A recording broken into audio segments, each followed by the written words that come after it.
करीब 15 साल पुरानी ये बात है। एक लड़की जिसका नाम उमा होता है, उमा की शादी होने वाली थी। उसकी बारात आने वाली थी, पूरी तैयारियां हो चुकी थी।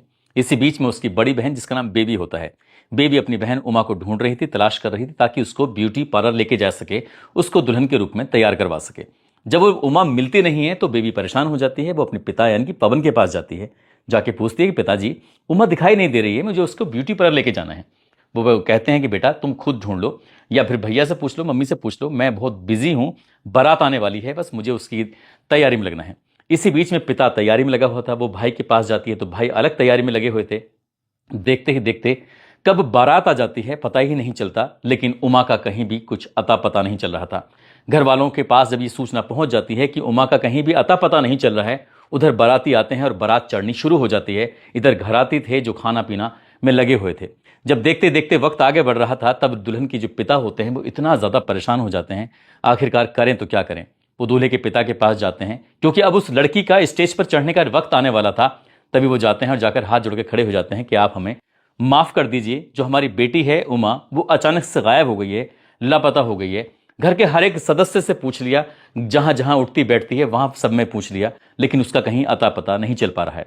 आखिरकार जो दूल्हे के पिता होते हैं वो कहते हैं कि परेशान मत हो, क्योंकि इस बीच में ये संकट की घड़ी है और इस बीच में फैसले लेना बहुत मुश्किल काम है।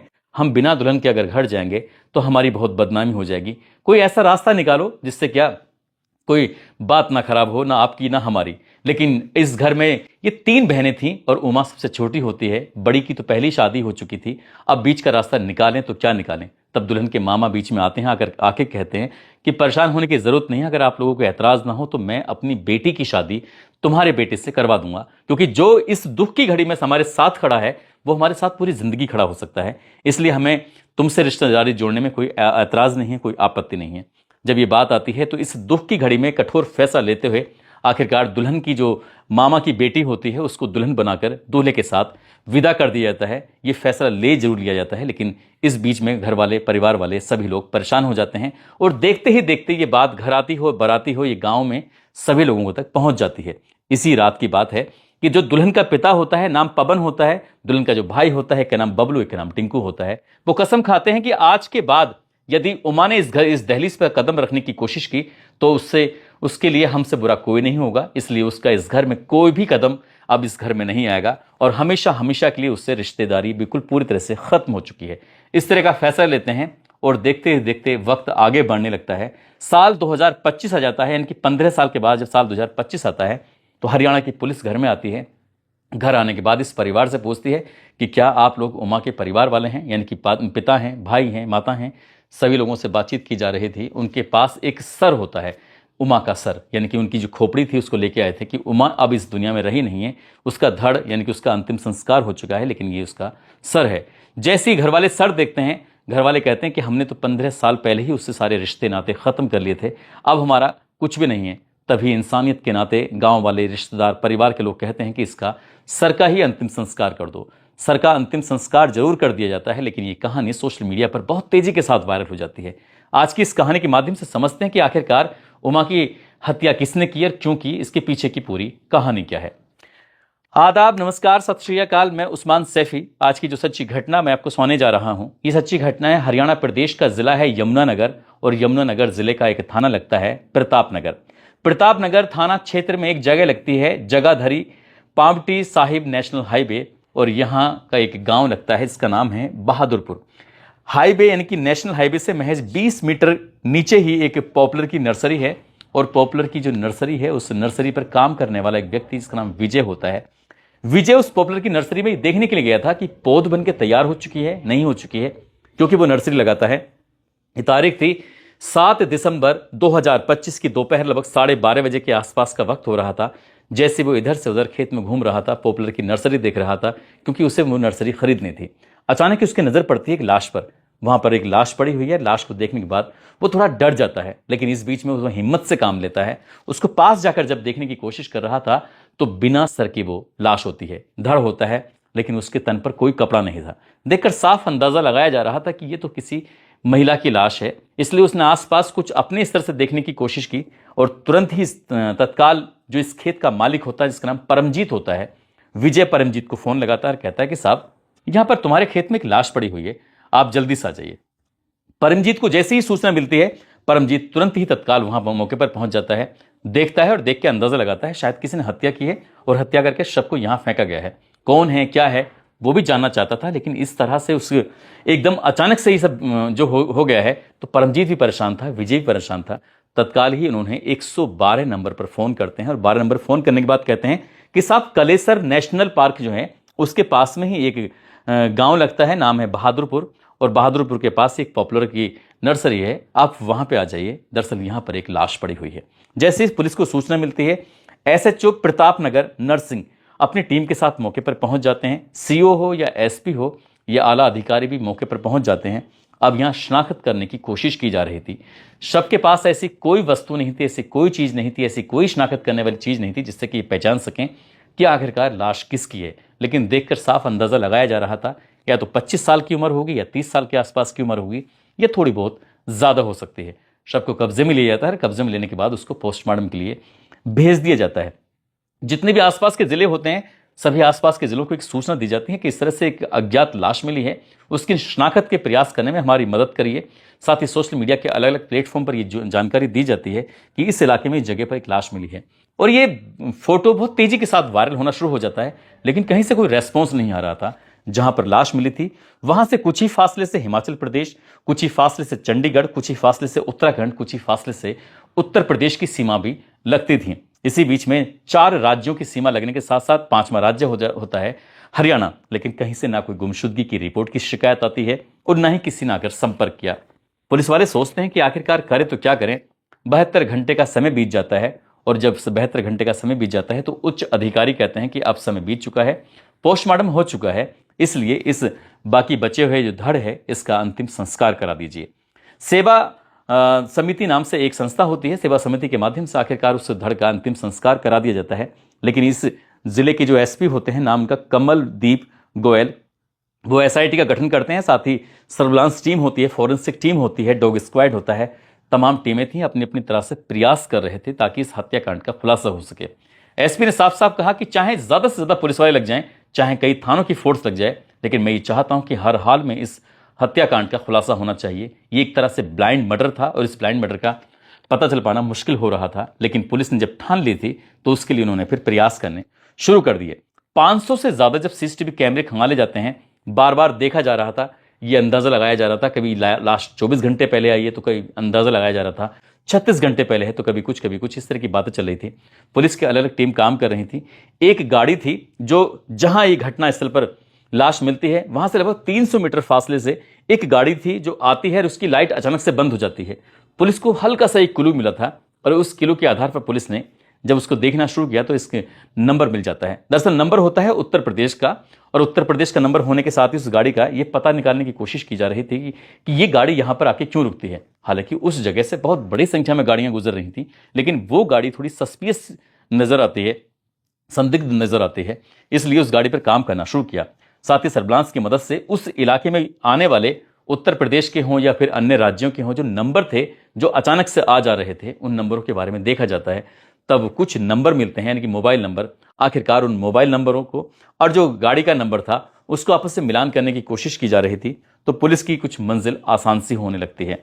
आखिरकार पुलिस ने एक टीम बनाई जाती है। टीम बनाने के बाद उत्तर प्रदेश के जिला सहारनपुर, और सहारनपुर का एक थाना लगता है नकुड़, और नकुड़ थाना क्षेत्र का एक गांव लगता है टिडोली।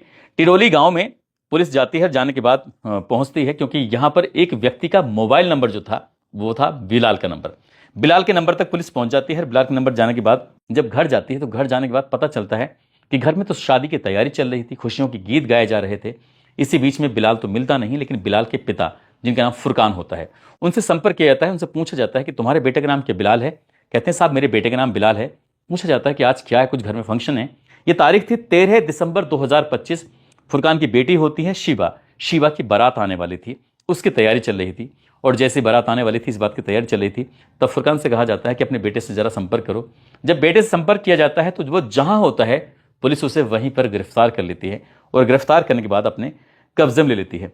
इस बीच में घर वालों को इत्मीनान हो जाता है कि हाँ कुछ ना कुछ ऐसा बड़ा बवाल हुआ है जिसकी वजह से पुलिस यहां तक आई है, हरियाणा की, वो भी बड़ी संख्या में आई है। फुरकान अब अपनी बेटे से जब बातचीत करने की कोशिश कर रहा था, इसी बीच में पुलिस वालों ने जब एक दो सवाल करने शुरू किए हैं तो बिलाल सवालों के जवाब दे नहीं पा रहा था। सर्दी में भी उसको पसीने आने लगते हैं और जैसे पसीने आते हैं फुरकान समझ जाता है कि हाँ कुछ ना कुछ उसके बेटे ने गड़बड़ की है। तभी वो शिवा की ससुराल जहाँ से बारात आने वाली थी उनके पास फ़ोन करते हैं, कहते हैं कि आप बारात लेकर मत आना, हम इस शादी को फिलहाल के लिए स्थगित करते हैं क्योंकि एक हम पर बहुत बड़ी विपदा आ चुकी है। जैसे ही शिवा के ससुराल वालों ने ये बात सुनी उन्होंने कहा कोई दिक्कत नहीं है, हम बारात आज नहीं फिर कभी लेके आ जाएंगे। इसी बीच में फुरकान अपने उस बेटे यानी कि बिलाल की भी बारात जाने वाली थी अगली तारीख यानी कि 14 दिसंबर 2025 को, और साथ ही उसका छोटा भाई होता है जिसका नाम सलमान होता है, उसकी भी बारात जाने वाली थी। ये रामपुर मनीहारन का गांव लढोरा लगता है, वहां बारात जाने वाली थी।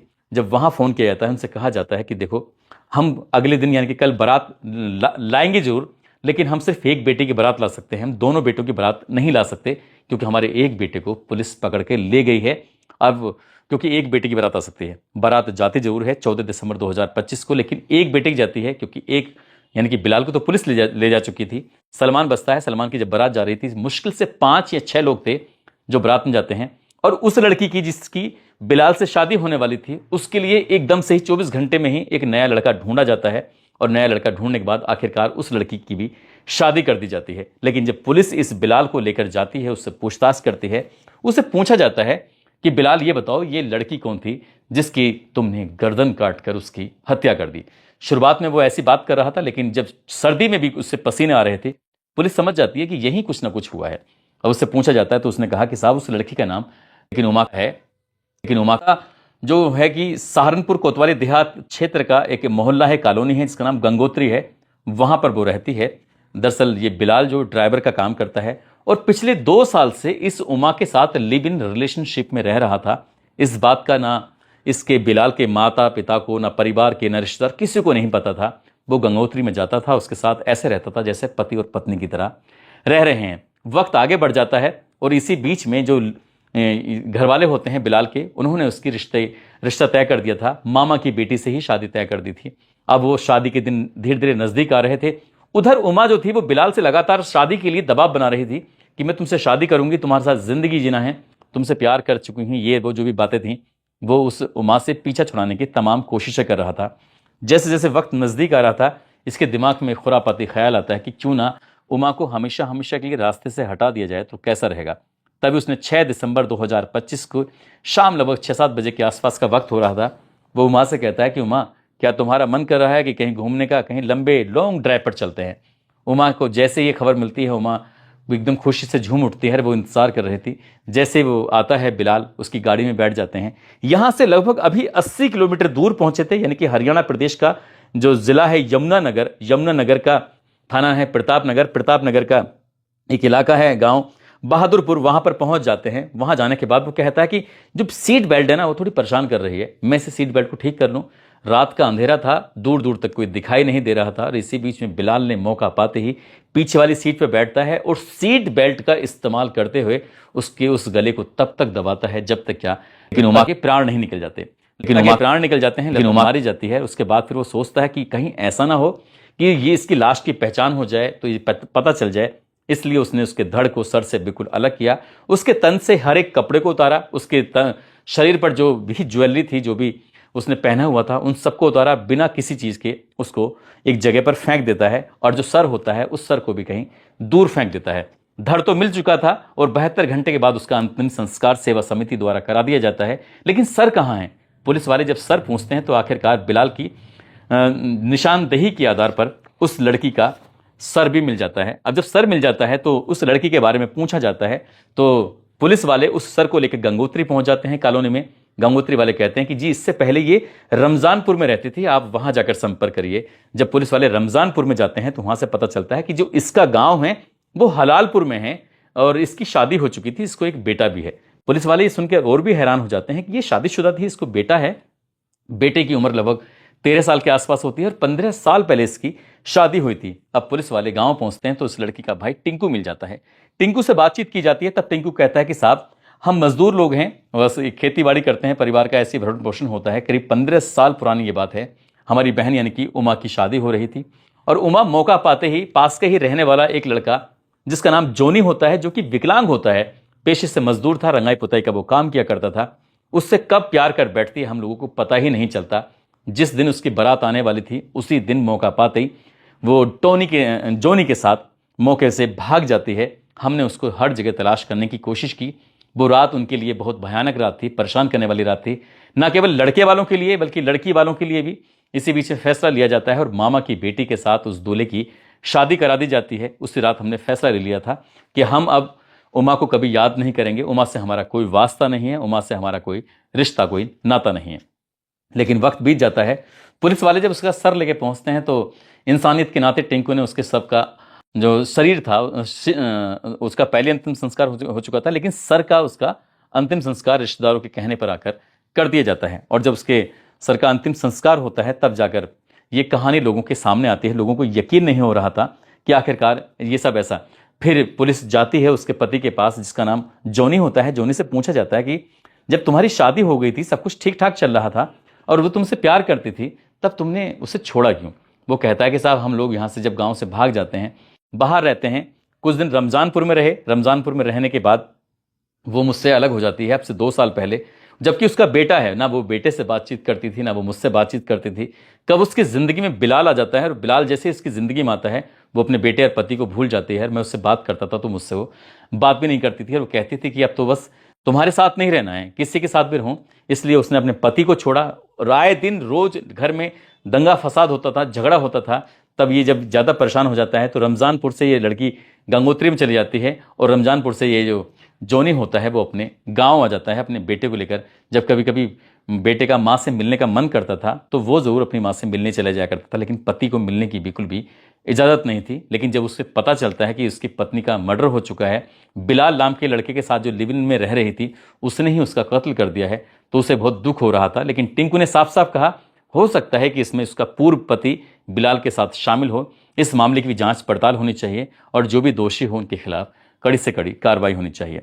दोस्तों, इस पूरे घटनाक्रम को सुनाने का उद्देश्य किसी को परेशान करना नहीं है, किसी का दिल दुखाना नहीं है, बल्कि आपको जागरूक करना है और आपको सचेत भी करना है। साथ ही हरियाणा पुलिस और ये जो पुलिस है यमुना नगर की, उस यमुना नगर की पुलिस ने वाकई काबिल तारीफ काम किया है। एक ब्लाइंड मर्डर को किस खूबसूरती से खुलासा किया है कि जो कातिल होता है बिलाल, ना केवल उसको पकड़ती है बल्कि उसका असली चेहरा भी सामने आता है। वो ड्राइवर का काम करता है और उस लड़की को अपने प्रेम जाल में फंसाकर उसकी ज़िंदगी बर्बाद कर देता है। लेकिन उस लड़की की भी अपनी आदतें कोई कम अच्छी नहीं थी। उसने भी अपने परिवार को परेशान किया, उसने अपने पति को परेशान किया और एक अच्छा खासा जो उसका प्यारा सा बेटा है 13 साल जिसकी उम्र है उसने उसको भी परेशान कर दिया। लेकिन अब वो इस दुनिया में नहीं है और इस उमा की वजह से कई परिवार पूरी तरह से डिस्टर्ब हो जाते हैं। जाते जाते बाराबंकी के रहने वाले हैं आयुषी वर्मा, अहमदाबाद के रहने वाले हैं अंकित वर्मा और आशा। आज इनका जन्मदिन है। इन सभी को जन्मदिन की ढेरों सारी शुभकामनाएं, बहुत बहुत मुबारकबाद। और कुछ लोगों ने नाम लेने की अपील की है जिसमें रुबीना परवीन कानपुर से हैं, सूरज कुशवाहा, अजहान कलीम, सनी मीना करौली से, अल्फीन पठान, अब्दुल वाहिद बागवान महाराष्ट्र से हैं, सैयद शहजाद मालेगांव से, मोनू रावत शिवपुरी से, सर्जन गुज्जर राजस्थान से, भंडारी सिंह, किरण चंद्रा प्राची, संजय कुमार नायक दिल्ली से, अरशद जमाल अलीगढ़ से, मोहन सोनी, हैदर अली, कार्तिक प्रजापति, समीर अंसारी, ओमवीर सिंह, सुभाष यादव, दानपाल वर्मा मेरठ से। आप सब लोग अपना ख्याल रखें, सुरक्षित रहें। जय हिंद, जय भारत।